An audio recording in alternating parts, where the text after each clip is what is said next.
ఒక చిన్న వజ్రం, కానీ దాని చుట్టూ తిరిగిన కథ మాత్రం చాలా గొప్పది. ఎన్నో రాజులు వచ్చారు, ఎన్నో రాజ్యాలు పతనమయ్యాయి, అనేక యుద్ధాలు జరిగాయి. కానీ ఈ వజ్రం మాత్రం శతాబ్దాలుగా నిలిచిపోయింది. అదే కోహినూర్. ఇది ఒక అందమైన రాయిలా కాకుండా రక్తంతో రాసిన చరిత్రలా ఉంది. ఇది అధికారం కోసం జరిగిన హింసాత్మక పోరాటాలకు గుర్తుగా నిలిచింది. దీన్ని ఎవరైనా పొందినా దానికి చాలా గొప్ప మూల్యం చెల్లించక తప్పలేదు. అలా ఈ వజ్రం భారతదేశపు గనుల్లో పుట్టి పర్షియాలోకి, ఆఫ్ఘనిస్తాన్ మీదుగా పంజాబ్, చివరికి బ్రిటన్ వరకు ఎలా వెళ్ళిందో, దాని వెనుక అసలైన కథ ఏమిటి, ఈ వీడియోలో మనం ఆ రహస్యాల్ని తెలుసుకుందాం.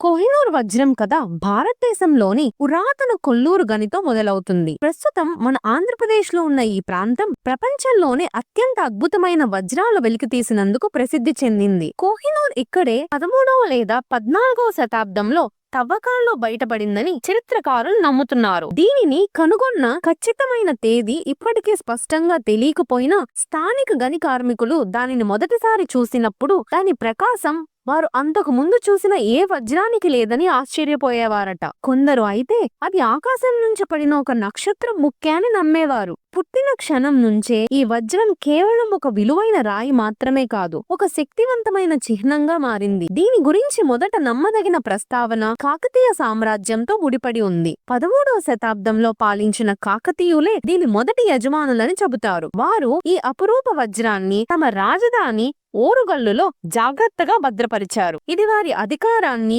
గౌరవాన్ని సూచించే ఒక మహోన్నత చిహ్నంగా ఉండేది. 1310లో ఒక కథ ప్రకారం ఈ వజ్రాన్ని కాకతీయ దేవాలయంలోని ఒక దేవుడికి సమర్పించారని చెబుతారు. దైవత్వంతో దీనికి ఉన్న సంబంధం వల్ల ఇది కేవలం సంపదను మాత్రమే కాకుండా రాజుల దైవత్వాన్ని, వారి ఆధిపత్యాన్ని మరింత పెంచుతుందని బలంగా నమ్మేవారు. కాకతీయుల దగ్గర శాంతిగా ఉన్న కోహినూర్ ప్రస్థానం 14వ శతాబ్దంలో అనుకోకుండా ఆగిపోయింది. సరిగ్గా 1310లో ఢిల్లీ సుల్తనేట్లోని ఖిల్జీ వంశం పాలకుడు అల్లావుద్దీన్ ఖిల్జీ తన ప్రసిద్ధ సైన్యాధ్యక్షుడు మాలిక్ కఫూర్ ను దక్షిణ భారతదేశంలోని సంపన్న రాజ్యాలను దోచుకోవడానికి పంపాడు. ఓరుగల్లుపై మాలిక్ కఫూర్ దాడి చేసినప్పుడు అతను కోహినూర్ వజ్రాన్ని స్వాధీనం చేసుకుని దానిని ఢిల్లీ తీసుకెళ్లాడు. ఈ ఘటన వజ్రం చరిత్రలో ఒక కీలక మలుపు. ఈ వజ్రం సైనిక ఆధిపత్యం ద్వారా లభించింది కాబట్టి అది కొత్త ఖిల్జీ వంశానికి విజయం, అధికారం మరియు వారి పాలనకు చట్టబద్ధను కల్పించింది. అప్పట్నుంచి కోహినూర్ ఢిల్లీ సుల్తనేట్లోనే ఉంది. ఢిల్లీ నుంచి పాలించిన రాజుల చేతుల్లో ఇది మారుతూ రాజసంపదగా, ఆధిపత్యానికి చిహ్నంగా నిలిచింది. దాని ప్రయాణం ఎప్పుడూ పోరాటాలు, అధికారాల కోసం జరిగే ప్రయత్నాలతో ముడిపడి ఉంది.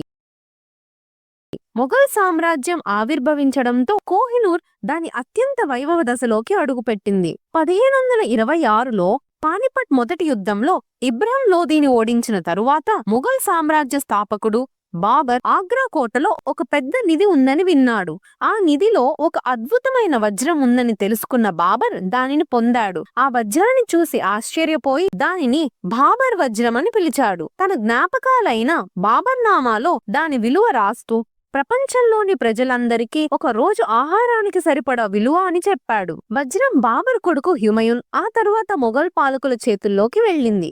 తాజ్ మహల్ కట్టించిన షాజహాన్ దానిని తన ప్రసిద్ధ నెమలి సింహాసనంలో పొదిగించాడు. ఆ సింహాసనం మొఘల్ సామ్రాజ్య సంపద, శక్తికి పరాకాష్ఠగా ఉండేది. ఒక కథనం ప్రకారం షాజహాన్ ను అతని కొడుకు ఔరంగజేబ్ ఆగ్రా కోటలో బంధించినప్పుడు షాజహాన్ తన గది కిటికీ పక్కనే ఉన్న వజ్రంలో తాజ్ మహల్ ప్రతిబింబాన్ని చూస్తూ తన చివరి రోజులు గడిపాడట. ఇది అతని ప్రేమకు, సామ్రాజ్యానికి గుర్తుగా నిలిచింది. కానీ వజ్రం రూపు దాని యజమానుల కోరికలకు అనుగుణంగా మారిపోయింది. ఔరంగజేబ్ పాలనలో దాని ప్రకాశాన్ని పెంచడానికి అతను దానిని కటింగ్ కోసం హార్టెన్సో బోరిగియా అనే ఇటాలియన్ వజ్రపు కళాకారునికి అప్పగించాడు. కానీ బోర్గి సరిగ్గా కట్ చేయలేకపోవడంతో వజ్రం బరువు 793 క్యారెట్ల నుంచి కేవలం 186 క్యారెట్లకు తగ్గిపోయింది. కోపంతో ఔరంగజేబ్ అతనికి శిక్ష విధించాడు. ఇది వజ్రానికి జరిగిన మొదటి పెద్ద మార్పు, దాని రూపును మార్చిన ఒక దురదృష్టకర సంఘటన. 18వ శతాబ్దంలో మొఘల్ సామ్రాజ్యం బలహీనపడడంతో కోహినూర్ తదుపరి ప్రయాణానికి రంగం సిద్ధమైంది.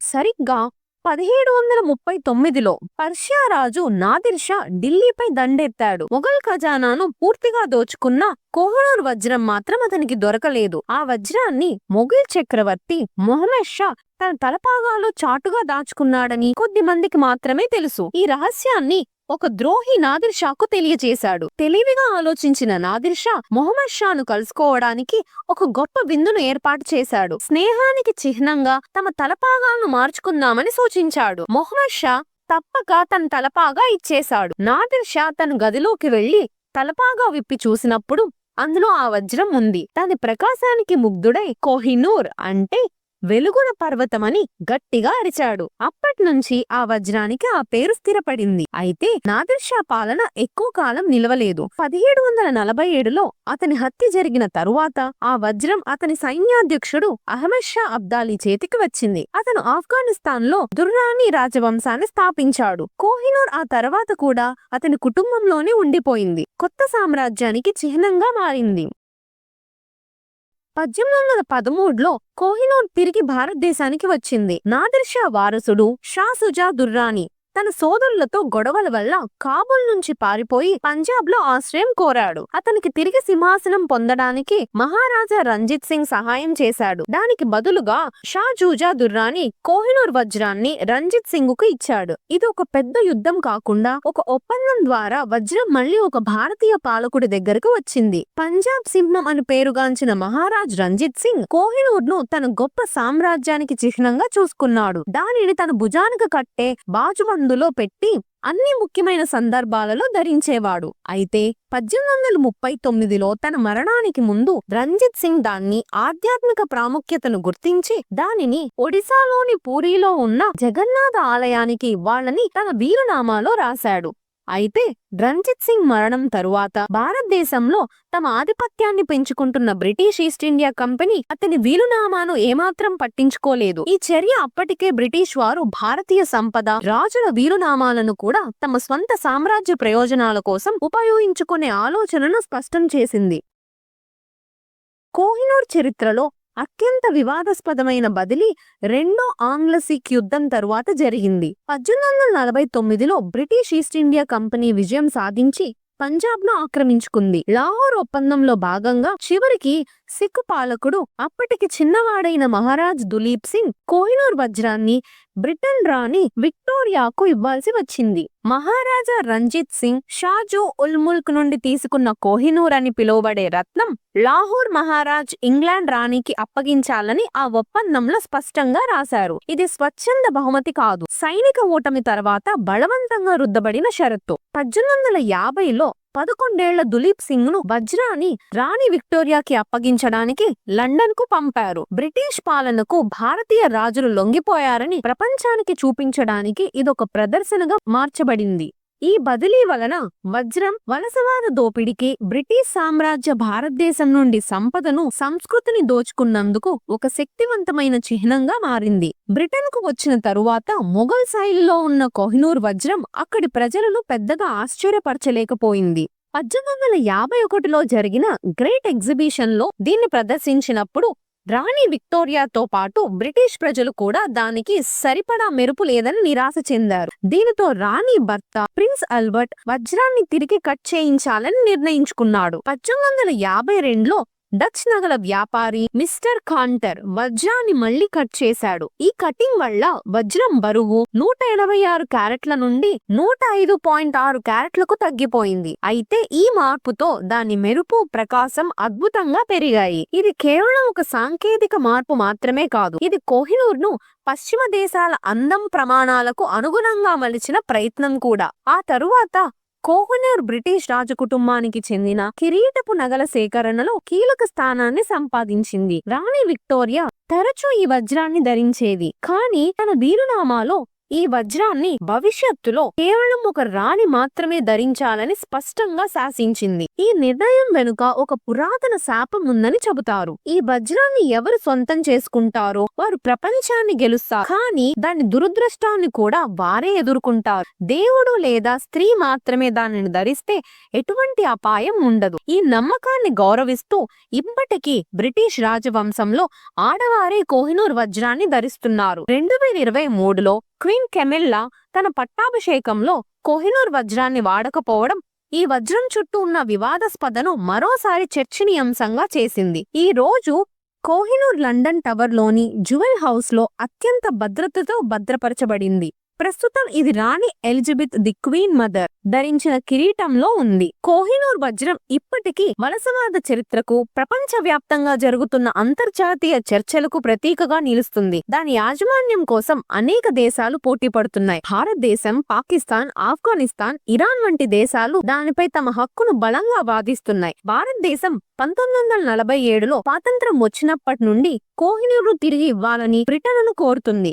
ఇది వలస పాలనలో అక్రమంగా దొంగలించబడిందని భారతదేశ సంస్కృతి మరియు వారసత్వంలో కీలక భాగమని వాదిస్తుంది. పాకిస్తాన్ మొఘల్ సామ్రాజ్యం వారసత్వాన్ని దృష్టిలో పెట్టుకొని తమకు వజ్రంపై హక్కు ఉందని చెబుతుంది. ఆఫ్ఘనిస్తాన్ షాజు కోహినూర్ ను మహారాజ్ రంజిత్ సింగ్ కు బలవంతంగా ఇచ్చాడని, అందువల్ల తమ హక్కు ఉన్నదని నొక్కి చెబుతుంది. ఇరాన్ నాదిర్ షా కోహినూర్ ను 18వ శతాబ్దంలో భారత్ నుండి తీసుకెళ్లిన సందర్భం ఆధారంగా చూపిస్తూ తమకు యాజమాన్య హక్కుందని వాదిస్తుంది. ఇవన్నీ వినిపిస్తున్నప్పటికీ బ్రిటిష్ ప్రభుత్వం వాటిని ఖండిస్తుంది. 1849లో లాహోర్ ఒప్పందం ద్వారా వజ్రం చట్టబద్ధంగా తమకి అప్పగించబడిందని అంటుంది. కానీ ఈ ఒప్పందాన్ని మహారాజా దులీప్ సింగ్ అప్పుడు చిన్న వయసులో ఉండగా బ్రిటిష్ అధికారుల ఒత్తిడి మధ్య కుదుర్చుకున్న సంగతి తెలిసిందే.